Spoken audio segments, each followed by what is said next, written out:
and welcome to this new interview at the Turing School of Regulation. Today we are particularly delighted to be with Juliet Schor, who is professor of sociology at Boston College. She is also an economist, and she has become one of the leading experts at the global level during these latest 10 years in the context of the study of the so-called sharing economy or platform economy, dealing in particular with the working conditions of platform workers.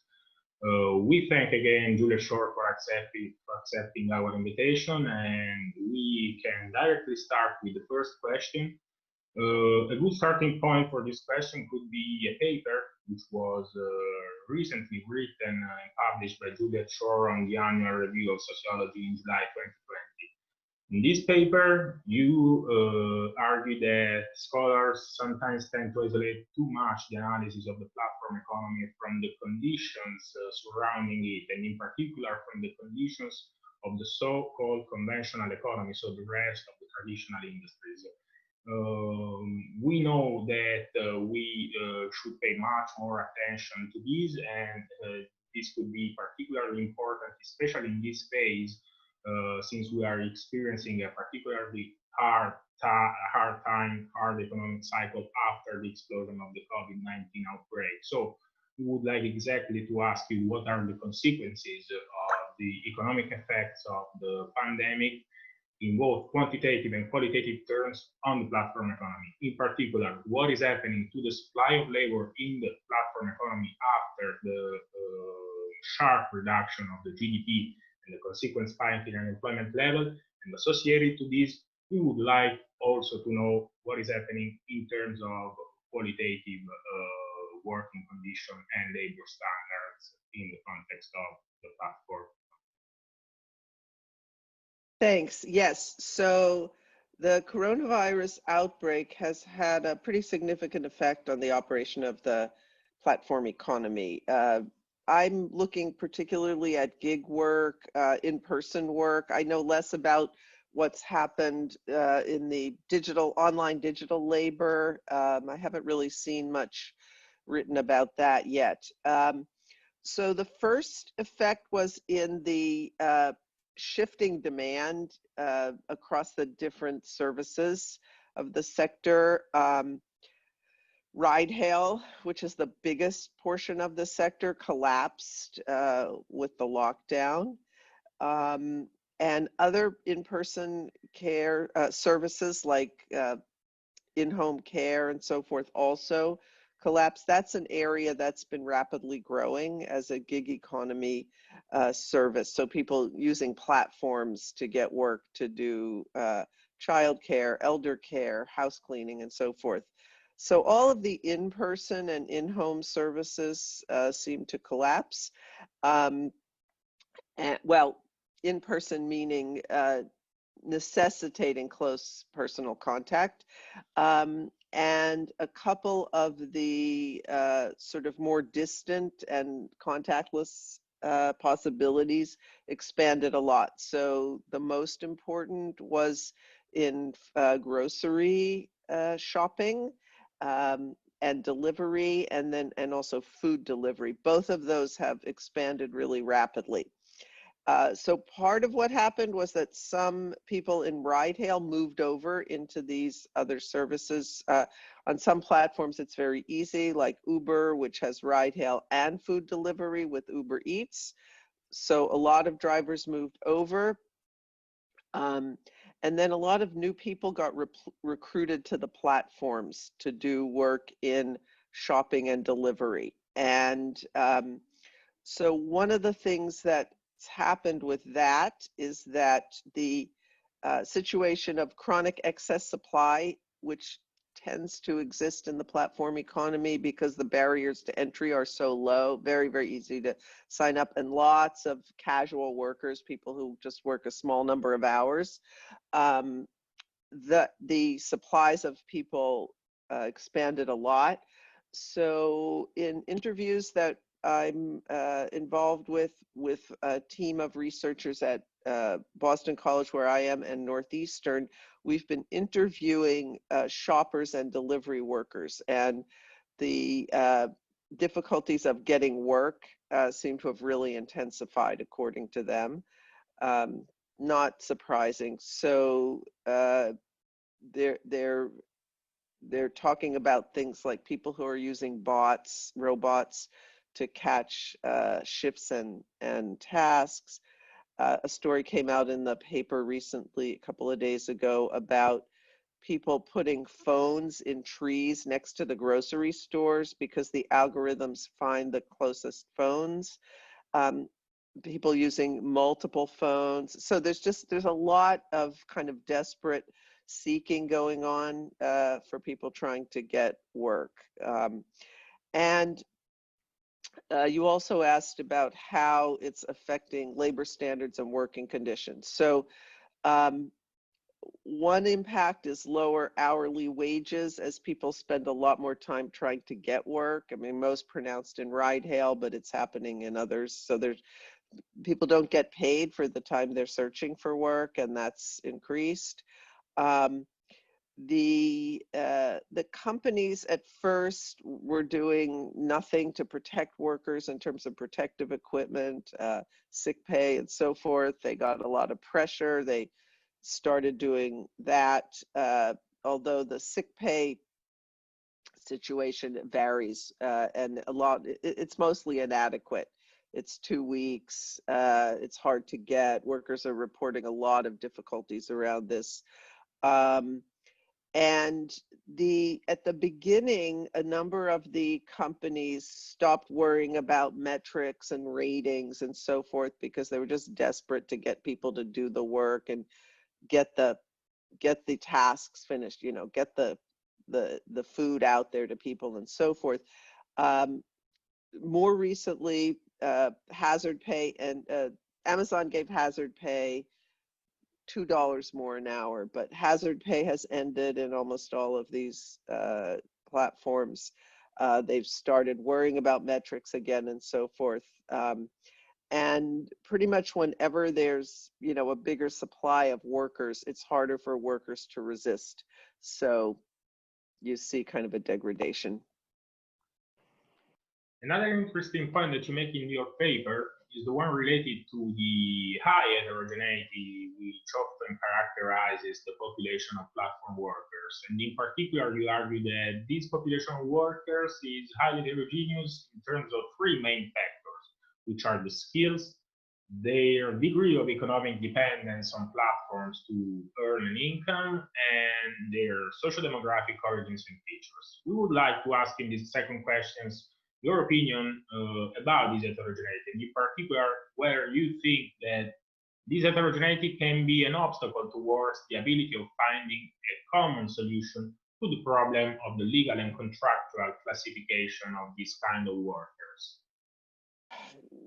Things can go in two directions, I think. One is that, so what I found in my research, I've been studying the platform economy for about 10 years now, is that you have, as you said, you have great heterogeneity. You've got many people who work just small amounts of time on the platforms, and then who we call supplemental earners, and then these dependent earners, people for whom it's their livelihood. And the platforms haven't worked very well for people trying to make a living on them because there are no protections, there's no unemployment insurance, there's no minimum wage, etc. Now, one direction has been to move toward employee classification for these workers. Most of them are, in the United States, considered independent contractors. I think it's also true in a lot of European countries. That they don't actually fit the legal definitions of independent contractors. So there's been a lot of legal challenges to that, and now some law to back that up, that the companies need to change them. There's a big fight going on in California about that. So what that would do most likely is reduce the heterogeneity and sort of turn these workforces into full-time, regular employment. That's already happening to a certain extent in ride hail, and a lesser extent in food delivery, or it had been happening up to the pandemic, which is that uh, more and more of the drivers are full-timers and they're doing a larger fraction of the work. I'm not sure exactly why that is. I think one of the reasons is the deteriorating conditions on the platforms as the wages go down relative to the expenses. People who don't have to do it are less likely to. And just, you know, there's just a really heavy work effort by the full timers, so they are getting more and more of the jobs. So that's one direction. It would lose a lot of the benefits of platform work from on the side of the flexibility, and sort of one of the things that people like about it is you can be very casual about it, in and out. That helps disabled workers who don't know whether or not they're going to be able to work. They have a lot of uncertainty in their ability to work, and so that sort of extreme level of flexibility that, you know, really minute to minute uh, would be most likely gone with an employment thing. You won't lose all the flexibility, but you would lose some. The other direction, so that's the more likely direction. It's what we already see. The other direction is totally different. It's one that, of course, has been proposed by scholars in Italy, and it may also be increasingly codified in in Italian labor law. I'm not sure, and that is basically to just say, look, we're not going to worry about whether a person is an employee, an independent contractor. We're going to get rid of all these distinctions, and we're going to regulate all labor in the same way. So they're always, you know, no matter who you are, you get a minimum wage, or no matter who you are and how many hours you work, the employer has to put a certain amount of money into benefit funds and so forth. So that's another direction. I think that makes a lot of sense. I mean, I would certainly prefer that. It's different than the third way that's being proposed in a lot of places. It's being proposed in the US. The Taylor report in the UK, which was a major report on gig work, proposed this third way, which is something in between with some benefits and some protections like employment, but not. And that I don't like, because I think what that will do is erode the protections of employees. So really, the one size, you asked about a one size fits all. One thing is to just move everybody up to what employees get, and just apply it, more or less, apply it across the board. That's what I would like to see. What it will necessitate is adjustment on the way these payments are made, so that things would be paid by the hour, not by the person. And in most countries with employee status, there are caps on these payments, so that they may go by the hour at the beginning, but you know, there's a certain amount that a company has to pay, and if employees work more hours, the company doesn't incur more tax after a certain point. That's true in the US, and it's been a big problem from my point of view, because it's a big incentive for very long hours of work. So you want to get rid of that, and you want to pretty much prorate everything by the hour, maybe with some floor. Coming to the final question, we would like to start again from another point that you make in the same paper that we already cited before.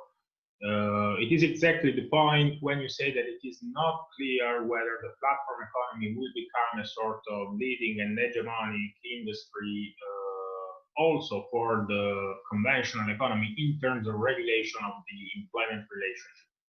We would like to ask you what kind of trends you can observe with respect to this point. So, in other words, is the traditional and conventional economy becoming closer to the platform economy in terms of employment relationship, or is it vice versa? Is it possible in a way to try to predict the times to come and the next future? let me start with the question of whether the platform setup is a sustainable one, because I think that bears on the question of how much conventional employers will begin to replicate it. So the my view is, there's a hybrid nature to the platforms in some sense, which is that they have ceded or given control over certain things to the workers in ways that traditional employers generally don't do. So all those rights of to schedule the number of hours, I mean, that workers have, they can just choose those things. In conventional jobs, employers set schedules for the most part. There's some exceptions, but that tends to be more the case. And also control over the labor process. If you think about other service industries, because remember, I mean, what I'm talking about here are service industries. There's a lot of direction from employers. I mean, in some things like fast food, the so-called McDonaldization thesis, I mean, the employer scripts everything, tells the workers exactly what to do at what time, what to say, etc. And here in gig work, you have so much more freedom. It's one of the things that people really like. They don't have unlimited freedom because they're subjected to, ratings and regulations. But in comparison to traditional low-paid service work, it's a much, it's an environment that gives the worker a lot more autonomy. So one question is, how much money can the platforms make when they give all this control to their workers? I mean, there's a reason that conventional employers try and exert so much control and do exert so much control. And I think that's still a little bit of an open question. I mean, some of the big platforms aren't making money. I mean, Uber most famously is, the most money-losing company in human history, I think. I mean, that may not be true, but they're pretty close to it. So, so that's a question. And historically, with capitalist production relations, firms like to exert control, which would be an argument saying, well, I don't necessarily, we wouldn't necessarily expect to see all these other companies go in this direction.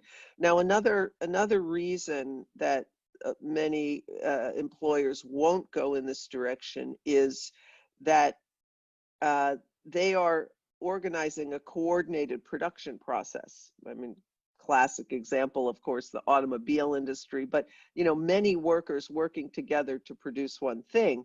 These gig economy companies it's individual production. It's, one person giving a ride to another person, or one person delivering food or care, or so forth. So control is less important in a context like that, because you don't have to coordinate all that work. So while some aspects of the gig economy are already being, platformized, things like human relations, employment, that side of things, and some scheduling, but that tends to be, again, in service work where it's less a coordinated production.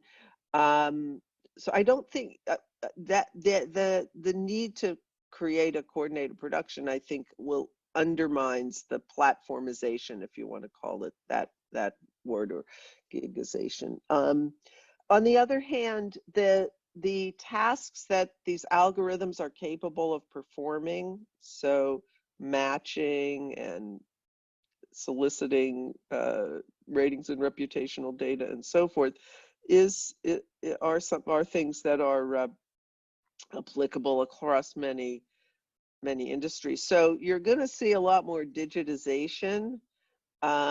It doesn't mean that the platform the gig economy model is necessarily going to be replicated.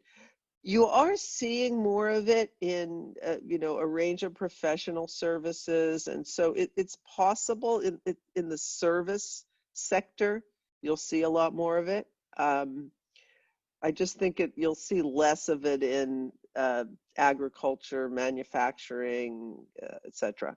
I mean, it won't go as far in those sectors. The other thing is just one last point on this, which is that it's also true that there's a kind of instability to what's happening. So it's a new model in many ways. I mean, in some ways it's reminiscent of the piecework of the 19th century. It has its own instabilities, you know, that it can tend to sort of really degrading the conditions of work and exploiting workers and so forth. And so because of that, it means it's not going to be stable. It's going to be always facing challenges in one way or another. We're seeing a lot of challenges from the workers, particularly since the pandemic, a big rise in strike and worker resistance on these platforms. So that means that whatever's happening now is you know, is likely to be changed and challenged and so forth. And the stability of the post-World War II employment regime was very unusual. And, you know, part of why it lasted as long as it did was that it gave workers in the West a really good deal compared to what they had before. And so you had less challenge to it. But you know, what's happening now, of course, is, you know, in many ways the opposite of that stability and profit sharing and kind of, you know, the workers really getting a good fraction of what was being produced. I mean, now the firms are squeezing them and, you know, trying to take as much as they can. So I anticipate still, you know, flux ongoing in this sector. Okay, so we would like to thank Juliet Schor again for this very rich and interesting conversation, and we hope to see you again for other updates and possibly other interesting discussions as the one of today. Thanks so much. This was very thought-provoking. I appreciate the chance to talk to you about these issues.